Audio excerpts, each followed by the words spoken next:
చంద్రబాబు గారి మనిషి యాక్చువల్‌గా డిపార్ట్‌మెంట్ తరపు నుండి ఈ గొడవలకు సంబంధించి ఆ వ్యక్తి ద్వారా అంటే ఇప్పుడు శాంతి భద్రతల తరపున మనిషిని ఒక ఆయన్ని పంపించారు.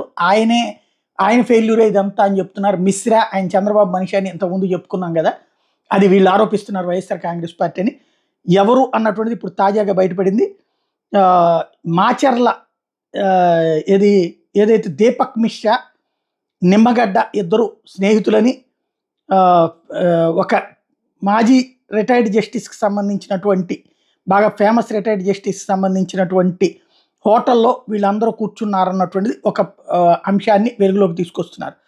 Deepak Mishra was brought into the scene by the retired IPS officer Vishnuvardhan who is very close to Sujana Chowdary అన్నటువంటి పాయింట్‌ని కూడా వీళ్ళు రైజ్ చేస్తున్నారనమాట. అంటే పక్కా ప్రణాళికతోనే ఇదంతా జరిగింది అన్నటువంటిది. అయితే ఎన్నికల సంఘం అయితే ఊరుకోలేదు కదా! మరి వీళ్ళే చేయించారనుకుందాం ఫర్ ఎగ్జాంపుల్ ఆ అధికారిని తీసుకొచ్చి తద్వారా. మరి ఎన్నికల సంఘం అయితే బీజేపీ చేతిలోనే ఉంది కదా కేంద్రంలో. వాళ్ళైతే ఊరుకోలేదు కదా! వాళ్ళైతే యాక్షన్ తీసుకున్నారు. కాబట్టి ఇందులో శాంటిటీ ఎంతవరకు చెప్పలేం.